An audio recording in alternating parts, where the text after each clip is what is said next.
Hey guys, good morning. Hope you're having a really good morning. Welcome to a special live early morning edition of Cosmic Road. So get in here. This is Jack with Cosmic Road. I talk about UFOs and the paranormal. Please hit like and subscribe and let me know what you guys think in the comments below. I'm really enjoying doing these live streams. I'm not really planning to make this a daily thing. But it's fun. I don't have to edit videos. I get to interact with you guys. Yeah, I have fun doing this. All right. So yeah, give you a minute to get in here. So everybody get in here, guys. We've got a lot to talk about today. We've got Lou Elizondo. We've got several items from Lou to talk about, including the dust up between him and Eric Davis, or the implications of what Eric is saying. And did Lou Elizondo run a rogue AATIP program? What is the deal there? We also needed to talk about the new AARO director, Dr. Kozlowski. Is he going to be a lovely Dr. Kozlowski like the lovely Dr. Sean Kirkpatrick, or is he going to be a stand-up guy that's actually going to, bring AARO back, or make AARO what it should have been all along? So let's talk about that first. Here's what Ross Coulthart has to say about Dr. Kozlowski, the new director of AARO. Be being replaced by a Dr. John T. Kozlowski, who's come to us from the National Security Agency. And I have to say, Dr. John Kozlowski is extremely well spoken of by people I respect and admire in the UAP field. Okay, I want to be sure that you're able to hear that, because there was one time when I was playing videos and people weren't able to hear the audio of the videos I'm playing. Are y'all guys able to hear the audio of that video? Yeah, give me a yes or a thumbs up or something. Let me know that you can hear Ross talking just then. Yeah, is that working? We're talking about the new director of AARO. Okay, thank you, UFO T Research. Excellent. Okay, now let's continue with what Ross has to say about Dr. Kozlowski. People say he's very, very genuine about bringing a new approach to AARO. Not that he's hypercritical of his predecessors, but that he does want to try and restore public confidence in AARO after, frankly, what has been months of turmoil. One of the first tests of Dr. John T. Kozlowski, of course, is going to be whether he retains Dr. Sean Kirkpatrick in the rather unusual role he's had as a kind of semi-consultant to AARO, where he's been commenting in his role as a former director of AARO and being given, I think, undue emphasis, because of his past role as a director of AARO. So it'll be very, very interesting to see whether Dr. Sean Kirkpatrick is kept on in that role by Kozlowski.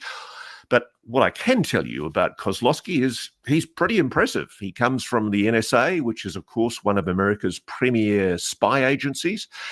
He's been involved in what sounds like incomprehensibly complicated research, leading mission-oriented research in the fields of networking and computing. He's a subject matter expert in the area of free space optics, whatever that is, advising various DoD agencies. In addition to his optics research and crypto mathematics, Dr. Kozlowski invented an advanced language-agnostic search engine and served at the DoD Special Communications Enterprise Office. I have no idea what that means. I took a peek earlier at 2 patents that Dr. Kozlowski has patented and found them so incomprehensible, I'm not even going to try and tell you what they are. He's got a bachelor's degree in mathematics and physics from California State University, San Bernardino, and a PhD in electrical engineering from Johns Hopkins University. And just to give you a summary of his work, the focus of his doctoral research was the invention of novel devices that leverage principles from quantum optics to receive very weak phase-encoded signals. Clear as mud. Well, Okay, so there you go. Dr. Kozlowski is a smart guy. He's got some patents. He's an NSA guy, an intelligence guy. But a highly technical or mathematical, whatever, person. He's been involved in space optics. I guess that's satellites and stuff, but involved in space stuff and intelligence stuff. The lovely Dr. Sean Kirkpatrick was once called a science spook. And that seems to be a very accurate description of Sean Kirkpatrick. Is Dr. Kozlowski another science spook, where he may be part of some of these programs and have inside knowledge, and he would be just another, tool of the cover up? Or is he somebody totally different? Ross seems to think that he's a genuine stand-up guy. Of course, what would we have said about Sean Kirkpatrick before he took office, right?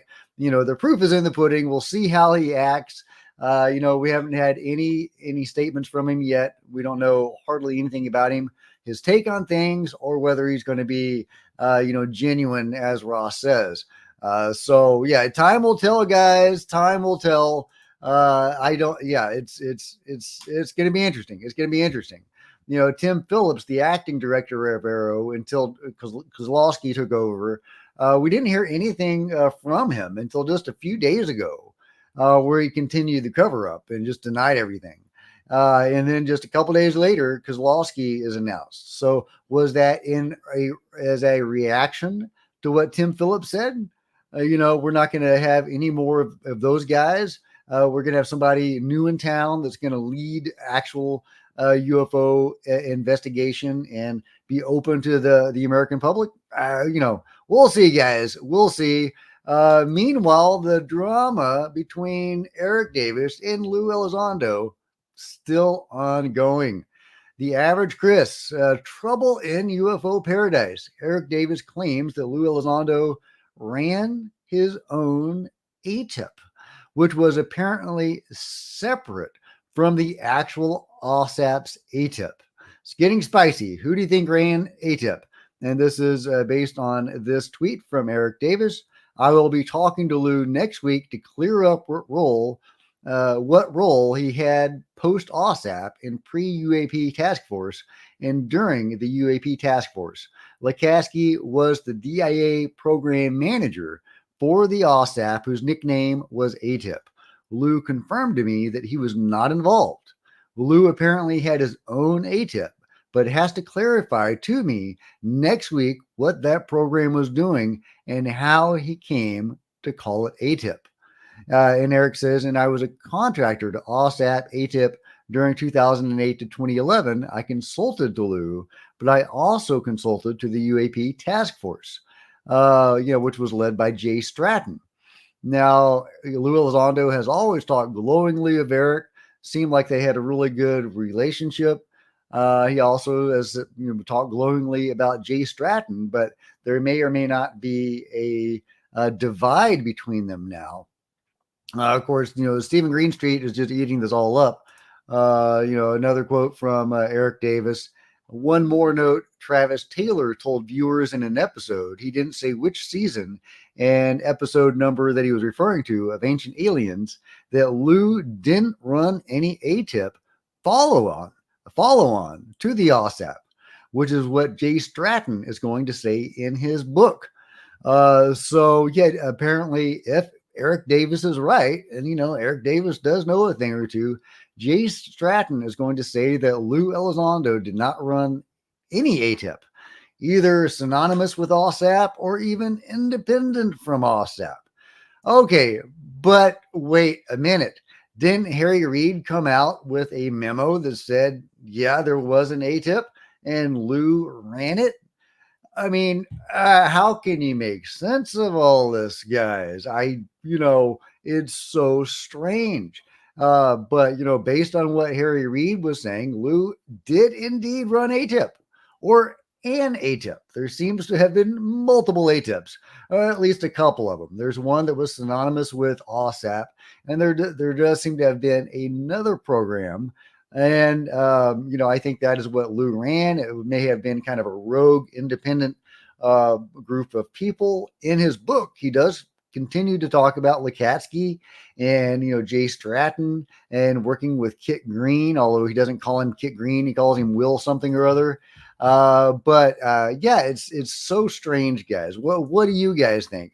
Is Lou Elizondo the leader or former leader of AATIP or not? Yeah, if you're just joining me, this is Jack with Cosmic Road. I talk about UFOs and the paranormal. Like and subscribe, all that kind of good stuff. I want to get your thoughts on the whole Eric Davis, Lou Elizondo dust up. You've got some great comments here. It's the battle of the books. Yeah, that's right. Yeah. If Jay Stratton comes out with his book and it's counter to what Lou Elizondo says, man, it's going to get spicy, guys. It's going to get really spicy. I don't even know if I can handle the level of spiciness that is going to take. Hey, Christian, how's it going? Yeah, let's see. Corey says, I messaged the Cosmic Road Facebook page regarding my recent UFO sighting. Oh, awesome. Thank you, Corey. I have been negligent on Facebook lately. I have gotten distracted, as you may have noticed over the last few days. Guys, I'm going to the country of Georgia next week. That's right. Next Friday, I am leaving. I am leaving these shores. I am going on the other side of the world, literally, to the former Soviet state of Georgia, and there to we're having a baby, and that is where the baby is going to be delivered, thanks to a surrogate mother. My genetics is going to be my baby, but it is being helped along by a very sweet lady in the country of Georgia and a fertility clinic there. And I am hitting the road next Friday to be there for the birth and all that kind of good stuff, and bring my baby back. I am going to be a dad, guys. And yeah, it's kind of gotten me distracted over the last few days. And I expect over the next week, but I'm going to try to be as consistent as possible with the channel. But yeah, leaving next Friday for the country of Georgia. So yeah, anyway, it's a whole saga, guys. But yeah, let's see. Triton says, does Anna Polina Luna have a pay stub or somebody that worked with him there? Yeah, I know, right? If we can get corroboration that Lou actually did work at AATIP. But I mean, Harry Reid says he worked at AATIP. He's associated with all these people. Eric Davis isn't saying he doesn't know Lou. I mean, he's saying, yeah, he was there, but he just didn't run AATIP or any AATIP. Lakatsky, it's not like Lou is just coming out of the woodwork, not knowing any of these people or having relationships with these people, not having worked with people, and not having people like Harry Reid vouch for him, because all that's happened. So Lou does seem to have run an AATIP. He wasn't drawing a salary, as far as I know, from AATIP because it wasn't funded. It was just Lou doing his own thing. He was involved with some of the early or some of the later stuff with OSAP before it got defunded. And I guess Lou was inspired by what he saw there to continue the investigation of UFOs. And he talks about in the book how, he would go into meetings with James Lakatsky, and James would be giving briefings to people talking about all the weird stuff, all the crazy paranormal stuff that happens at Skinwalker Ranch. And Lou was like, hey, don't go there. Don't go there. It's too weird. You're going to get defunded. And that seems to be what happened ultimately. So I think Lou decided just to continue doing that, investigating UFOs, but without all the weird stuff. But AATIP wasn't funded either. So, or if it was, the funds were redirected. So yeah, it's complicated, guys. It's complicated. It's so weird. It's such a weird. Lou seems to be a tip. Okay. Let's see. It seems David is stepping on piss ants while the elephants roar by. Does Lou have an email letterhead that says AATIP? Yeah, that'd be nice. Christian Morales says, I wish we could forget about AATIP and focus on what UAP and what they want. What does the government know about them? And let's go from there. All this fighting just hurts disclosure. Yeah, I agree. It's really unfortunate that we have this dust up between Eric Davis and Lou Elizondo. If that's what it is, I really want to see a response from Lou or Eric really about all of this. Looks like they are going to talk next week to see if they can clear this stuff up. But hey, guys, either way, whatever whatever his role turns out to have been, without Lou, we wouldn't be going through this age of UFO disclosure. He did provide what we are going through now. If he hadn't gone rogue, or if he hadn't turned whistleblower, got those 3 videos released, partnered with Chris Mellon and TTSA and Tom DeLonge, and, went on the media tour and all that stuff. And he really does seem to have suffered a lot because of all that. In the book, he talks about, they were living in a trailer, or a mobile home because of all of this. They went from a cushy life in DC to living in a trailer. So, he's a hero. He is a hero, whatever his ultimate role turns out to have been. But it would be nice if he were actually the leader of AATIP. So we'll see. Yeah, thank you, Random Content. He says, good travels. Triton, I don't get how you can work somewhere and have zero proof of working there. There's less proof than Bob Lazar. Well, there's proof for Bob. There's plenty of corroboration for Bob. But there's also corroboration for Lou. Like I just said, Harry Reid said Lou worked at AATIP, that he ran AATIP. So it's not like Lou doesn't have people backing him up in corroboration for at least some of this stuff, right? And again, you have powerful people like Chris Mellon associated with Lou. It's and Chris is friends with Jay Stratton, and Lou and Jay were friends at one point. And Jay was running the UAP task force, and maybe he ran the actual AATIP. If there was some sort of continuation of OSAP/AATIP officially, and if Lou was doing something different, then somebody would have had to run that program, right? So was that Jay Stratton? And that's why Lou has since come out saying that they were co-heads of AATIP with, I think, James Lukatsky. So yeah, I mean, it's such a weird situation, guys. Such a weird situation. But this is cool, guys. All right. Yeah, this is really, really interesting. A new topic about the Lockheed Martin firefight between Lockheed Martin and JSOC over a crashed UFO that actually turned out to be a Lockheed Martin UFO. But there was actually a firefight, and there were at least 2 deaths in that firefight. Both of them on the JSOC side. The Lockheed Martin guys had more firepower than the government guys. That's insane. And yeah, Lockheed Martin won the battle. That's insane. Okay, so that story was first, brought to us by John Stewart, who a lot of people have issues with, but I love John. I think he's brought out some really good and important information like that. And like the alien interview video, which I believe is 100% on the level, thanks to John's amazing research.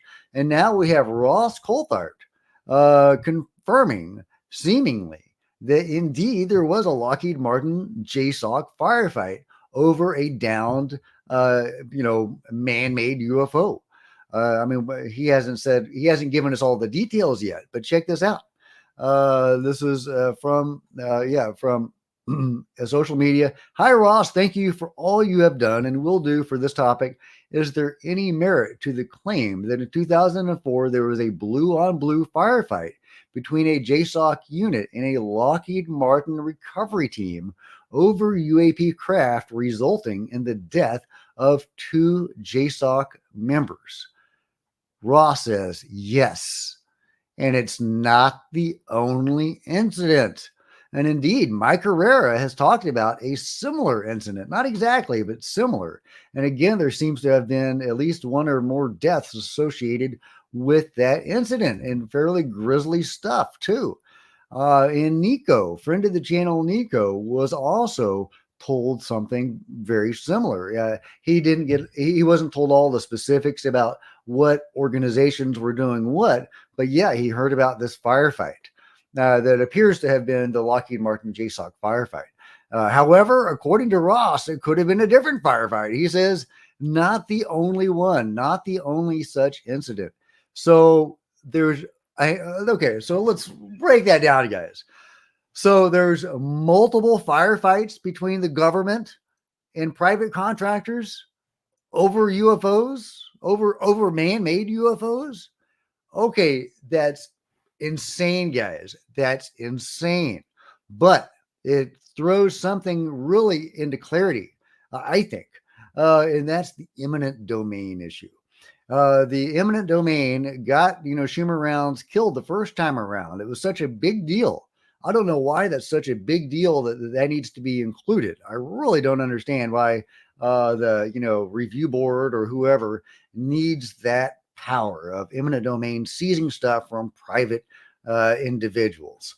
Right? If Brandon Fugel finds a UFO on Skinwalker Ranch, I want him to be able to present it to the world and not have the government seize it and hide it like they always do. But if indeed the government parts of the UFO control group are conflicting with the private parts, and I say private because Lockheed Martin and Boeing and all those guys, I mean, they're, government, satellites, right? But they are their own, nominally independent, organizations, right? But if there are actually firefights between them, if there is conflict between those groups, then it makes sense that the government would want eminent domain so that they could get what Lockheed Martin and Battelle and all the others, Boeing, all those guys have. So it's really interesting. Now, Battelle and all Oak Ridge Labs, that's where it gets, funky because Sean Kirkpatrick, has gone to Oak Ridge Labs. So they seem to have a better relationship, I would imagine, than seems to exist between the control group, the government control group, and the Lockheed Martin control group. It's crazy to try to make sense of all that. But another aspect could be that if the review board does get established, a Schumer rounds or round Schumer amendment does create a review board. It's possible that they may not be able to get what the government has. They're not going to be able to go to Area 51 or the DUMBs or whatever and get what the government's got as far as UFOs and biologics go. But if they had eminent domain, they might be able to get what Lockheed Martin has. And if they did, would they be able to present that to us? I guess that's the question, because I'm opposed to eminent domain on that unless they can show it to us. I mean, why do we? Yeah, I mean, if Brandon Fugel finds a UFO on Skinwalker Ranch, he needs to be able to present it to the world and not have the government hide it away. But if the review board is going to get it and simply safeguard hazardous materials, which I'm sure, would probably be part of a UFO, I mean, I can understand why the rationale for that, if that were the reason, as long as they were going to share that with us and allow scientists to study it openly and honestly and transparently. So far, I haven't seen any of that from the government, so I'm very skeptical about all of that. But anyway, I would love your thoughts on it. You got some great thoughts. If you want me to definitely see your thought, leave a super chat or super thanks because it will appear in bold on my screen and I will be able to get to you guys right away. If you're just joining me, this is Jack with Cosmic Road. Talk about UFOs and the paranormal. Please hit like and subscribe and let me know what you guys think in the comments below. Yeah, talking about the implications of the Lockheed Martin JSOC firefight and this new information from Ross Coulthard that indeed it really happened and it's not the only time this has happened. So is there really conflict between the government aspects of the control group and the private aspects of the control group? And, where does one end and the other begin?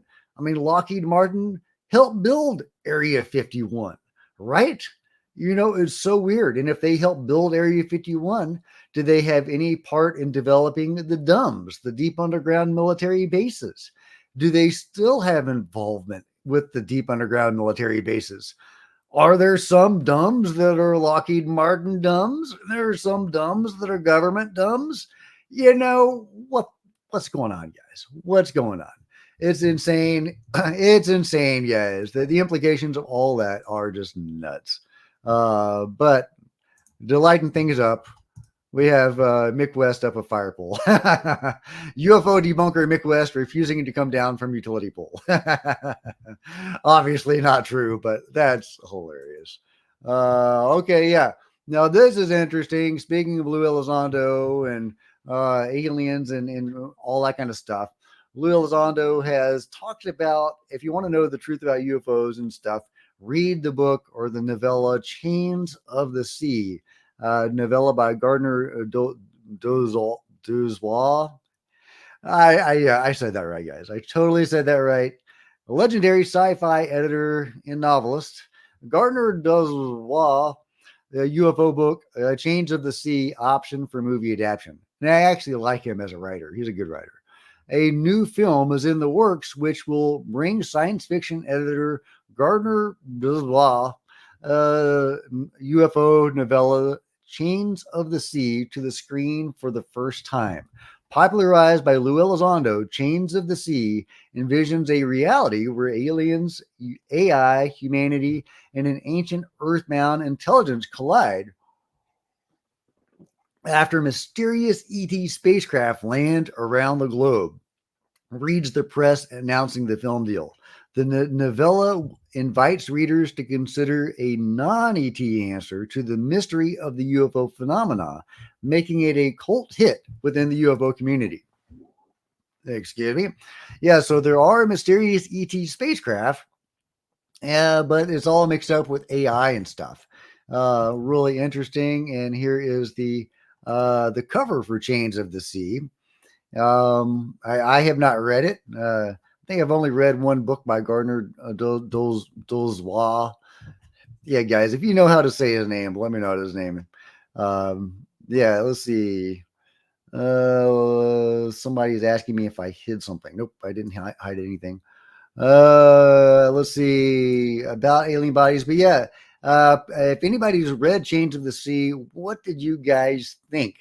Are you guys excited about this being adapted for a movie? How accurate do you think this is in depicting what's really going on with ET? Is AI somehow involved in all of that? I mean, we have the little grays, which seem to be in some cases more automatons, or they're created organisms, but they're not exactly robotic. They do seem to be individuals. They'll even argue about things with each other. So it's not like they're totally robots. But I guess AIs could bicker with each other. But they do seem to be biological, even if they're implanted with technology. But I'm sure the beings have AI and may have incorporated AI into their beings somehow. Like I say, Hank Fowler says more documentaries and films are coming out and will bring the topic forward. That's cool. I hope so. Let's see. UFOT says data research papers are free of charge. FOIA is free. Well, I guess you have to get stamps. Okay, I missed this conversation. Let's see. What are you guys talking about? Yeah, y'all are having a whole conversation about some video. Ilias is sharing some video or trying to get people to look at some video. DJ Moonchild says Nazca Mummy Doc is on the History Channel in Spanish only. Yeah, so much about the Nazca mummies is only available in Spanish. Very frustrating. Ilias says, okay, it seems that I am talking to myself. It's the following video is missing in your video list. Okay, I don't know what video is missing in my video list, guys, but anyway, Christian says, Jack, I forgot to tell you Richard Dolan was talking about this on his website, the fight with JSOC and Lockheed, and his wife told him to shut up, not talk about it. Dolan, that's out there, Tracy says. What? That's so she just thought it was too out there. Tracy Dolan, Richard's wife. I love both of them. They're both awesome. But it's really interesting that she thought that was too out there. I think that it's not out there at all, but the implications of it are really huge. And I think that really goes into the whole eminent domain thing. The government has been hiding UFOs forever. They don't need eminent domain to hide UFOs. So, the seizing them, transporting them, hiding them away, reverse engineering them, doing whatever they're doing, right? So they've been doing that below these many years without eminent domain. So why the push for eminent domain that was such a big deal that it killed human rounds?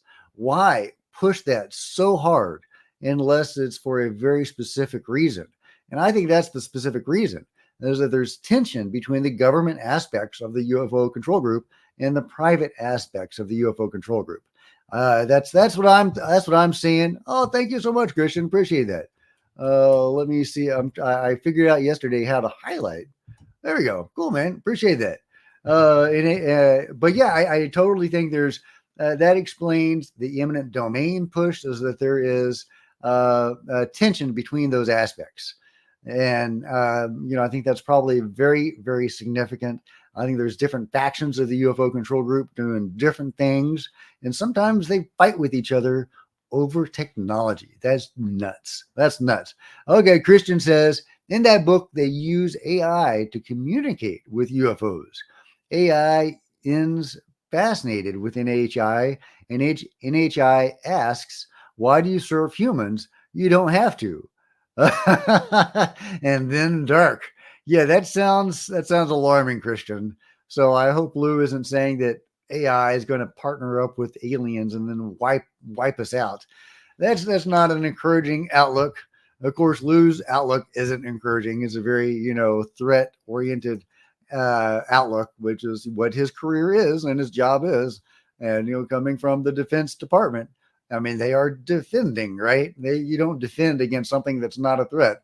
So, that is just their whole orientation. And of course, there are elements of the UFO phenomenon that are alarming and that could be considered a threat. But to view the whole thing through that lens is very limiting and I think very harmful.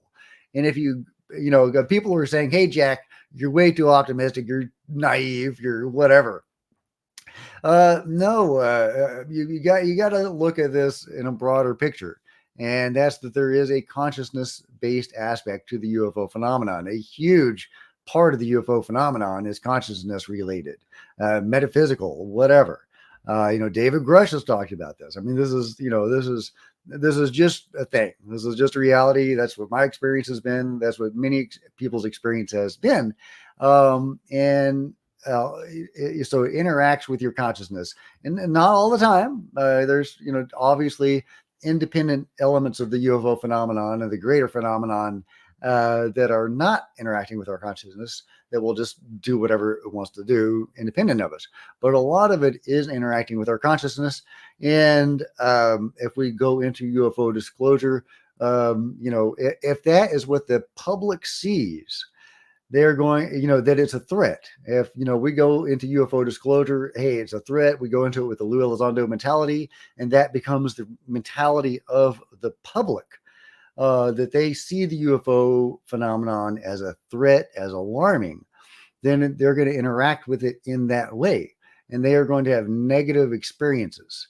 So that's not naive. That's trying to look at it in a broader picture and wanting a positive UFO disclosure, a UFO disclosure that's going to lift up humanity, not bring it down.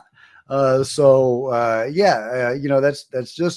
way I see it, guys. I respect all your comments and your thoughts, but that is how I see UFO disclosure. It needs to be a positive UFO disclosure because so much of this stuff is indeed metaphysical and consciousness related. But thank you, Christian, for sharing that really interesting stuff about changes of the sea. Okay, now here's some thoughts from Lou Elizondo about working with David Grusch. There are forces, powerful forces, that don't want this story told. Oh yeah, and they'll go to great lengths to keep it a secret. Look what happened to poor Dave. I worked with Dave at Space Force. I don't know if that's public knowledge, but I'll say it. What the hell? He and I were working the UAP topic for Space Force for a very good man, a senior guy, very senior guy, by the way. And this was all in the open. So this was acknowledged at the time. And he did the right thing. A lot of our servicemen and women suffer deeply from PTSD. And until recently, we were always told, it can affect your security clearance. Don't seek psychological help. And then something happened. Somebody who I respected quite a bit, and thankfully it was General Clapper, when he became the DNI, said, we're not going to hold our men and women anymore responsible. If they go and seek mental counseling and they self-referral because of PTSD, the horrible things that they have to endure in combat, they should not be penalized from their security clearance, right? So what happened with Dave Grusch when he did the right thing? He did exactly what he was supposed to do. Some nitnoid reporter gets information from none other than who? Two people from inside the government to say, Dave had counseling. Well, wait a minute. That's exactly what you want someone to do if they need it, because the suicide rate for our men and women in uniform is through the roof. And you know what? No one seems to really give a shit. So this is why we had to change the policy. So for David doing the right thing, the very first thing he does within 24 hours, they start seeding dissension and they start misinformation and trying to question his loyalty and his credibility. David Grusch is a patriot. Okay, is it Grusch? Okay, Lou Elizondo is saying Grusch. I know Dave, and Lou actually know each other. So Lou is saying Grusch. So is that how Dave says it?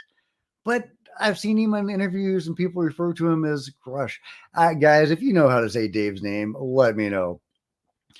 Christian says, and they flex, intimidate, and harass the military. So it's really hard not to see them as a threat, especially when you're talking about the military. Is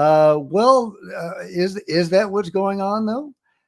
Or is it possible that, first of all, if this is consciousness related and military are geared toward threats, the phenomenon could be interacting with them based on that consciousness level. So I think that is very possibly what's going on and why the military keeps seeing UFOs. It's not because UFOs are threatening them. If UFOs wanted to threaten them, they would shoot them out of the sky. They would shoot us out of the sky, right? So that doesn't seem to be what's going on, although there have been instances, near collisions, for example, and various isolated instances. But, in broader strokes, just think of it, just as a thought experiment. Think of the military being, in that mindset and thus interacting with the phenomenon with that mindset. It meets you where you're at. So that's my take on things with the phenomenon and the greater phenomenon. Not all the time. That's not like 100% thing. But often it will meet you where you're at and where the military is at. And the Defense Department and intelligence, they're geared toward threats. So that's what they see. Could be an explanation. I'm not saying that's what I think necessarily, but my mind is open to that possibility. But either way, the UFOs aren't, making war on us. So it's not like they are actually necessarily a threat in any way, except in the most broadest possible sense, if they are tweaking our genes and things. So yeah, it's again, we don't know what their ultimate plan is. If there's, hybrid takeover of the world planned, caverns underground filled with hybrids waiting to take over the world. There's those ideas that are out there. Let's see. Gabriel says, thank you for keeping an open mind and not having preconceived thoughts. Thank you, Gabriel. I appreciate that. I'm trying here, guys. Let's see. Ilya says, Jack, there is a video published 10 years ago about the dead alien bodies you discussed yesterday. The image is the same. Did you check the link I left under the comments? I don't know if I did or not. I may have. But about those bodies. Okay, I'm glad you said that. Because UFO whistleblower right here who's posting this picture that he says is from Roswell. Now, I'm not sure if that's Roswell. The Roswell shape, the Roswell craft shape seems to have been more like manta ray shaped, and that looks more like a classic saucer. But yeah, I talked about the alien bodies the other day. Yesterday, talked about the alien bodies that whistleblower was sharing. Yeah, these bodies right now, if you can see those guys right here, and whistleblower is saying that those were the authentic Roswell bodies. Well, people are saying not so fast, that they are actually taken from the X-Files episode. I'm trying to find the stills of that X-Files episode, but it's eluding me. Anyway, there's an X-Files episode where there are some bodies that look a lot like that, but not exact. Okay, where is that? Where is that link? Either way, I don't think that picture is necessarily debunked. Those pictures look a lot like it, but not exactly like it. Yeah. So we'll see. We'll see. All right, let's see what Ross Coulthard is having to say here. I'm probably going to go pretty soon. So let me know if you have any urgent questions that you've got to ask. And I'm going to try to get to as many of your questions without the super chat or super thanks as I can. But if you leave a super chat or super thanks, I will definitely see your question. So get your questions in now, guys. But let's listen to what Ross has to say. Roswell was real. What's the evidence? What do you say to that? What do you say to that suggestion? Where's the evidence? Yeah, that's Merrick von Rendenkamp, a great UFO reporter. Ross, I agree completely. And I've been in touch with Lou and other folks. And, I suspect we may be learning more if certain legal elements are addressed. We may be learning more, and I'll have more to say about that in a Hill piece coming up soon. Okay, so my guess would be he's talking about whistleblower protections, right?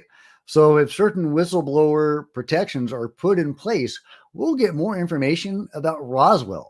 That sounds juicy. Well, what information do you think we're going to get? I'm really interested to see, if those bodies that were studied or that were taken are the actual bodies that were studied by the unnamed molecular biologist that posted on Reddit. Is that what we're talking about? And are those pictures the bodies?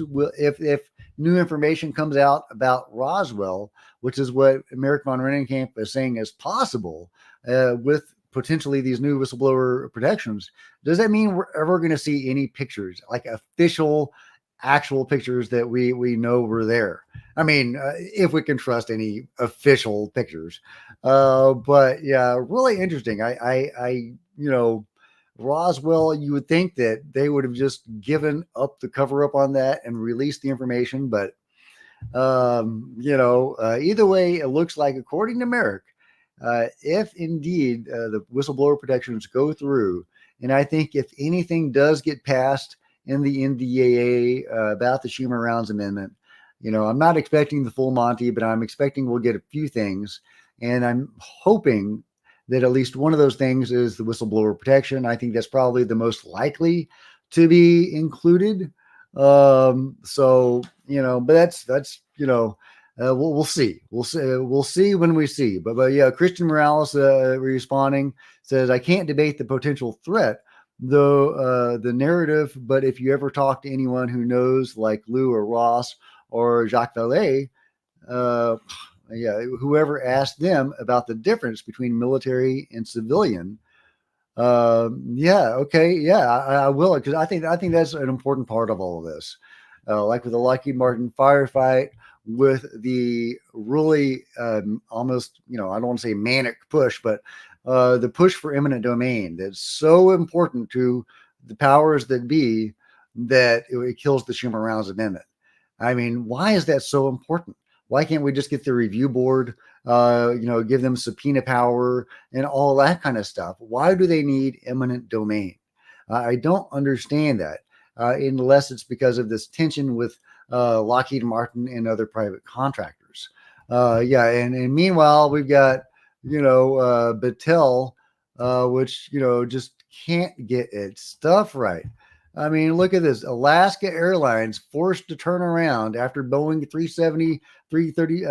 737 engine fails in midair.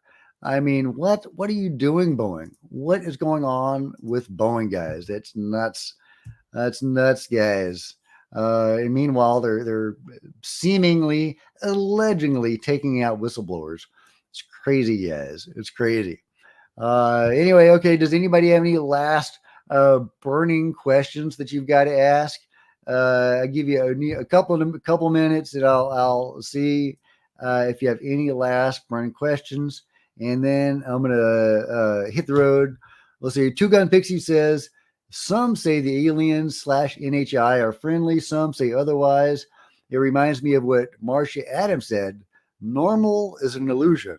What is normal for the spider is chaos to the fly." Perspective. Okay, I like that quote. Yeah, I mean, I think as above, so below. There's good guys up there and there's bad guys up there, and there's so much variety to the phenomenon. There's probably literally aliens from other planets.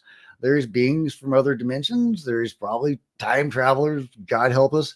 There's could be some Atlanteans or, remnants of past human civilizations, maybe remnants of past non-human civilizations. There's parallel realities potentially. There's probably all of the above that play some part in the phenomenon, and also the greater first name. I'm not going to ask that question. I don't know. Well, anyway, Jim says Boeing sadly is deep in the what, and that's scary for our country and military. Triton says, I want to know the first contact attempts before they started EMP. Scooter says Jack's going to hit the cosmic road. That's right. Have a nice trip to Georgia. Thank you, Elias. I appreciate that. I have roots from Georgia too. Cool. Yeah, I've never been there. No, a military witness to UAP says, hey, Jack, the way Lou pronounced David's last name is correct. So it is Grusch, according to military witness to UAP. Okay, cool. I like that. UFO T research says that's why laws and regulations suck. Chip says we are all the cosmic roadies. Love it.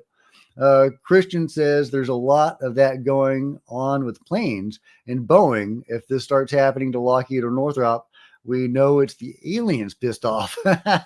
As Jason Sands has suggested. What the heck is going on with Boeing? Is that just sheer incompetence? Are they using the money they should be spending on their planes for something else? UFOs? What the heck? What are they doing? But anyway, guys, thank you for joining me so much today. It's been a pleasure, and I'll see you guys soon.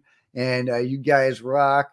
Like and subscribe, comment below, buy some merch. There's coffee mugs and t-shirts below, and there's please become a channel member. Members really are rock stars, and I really do appreciate you guys so much. And there's plenty of other videos on the channel, guys. And you just have a great day. And I'm leaving next Friday, not this Friday, not tomorrow, but next Friday. I will be leaving the country for several weeks. I'm going to still make videos, but that's where I'm going. So all right, love you guys. Oh, and Dennis has joined the chat, guys. Love Dennis. We have stranded astronauts in space due to Boeing. Yeah. What is up with that? That's a good point, Dennis. Yeah. Thanks, Boeing. Stranded astronauts in space because of Boeing.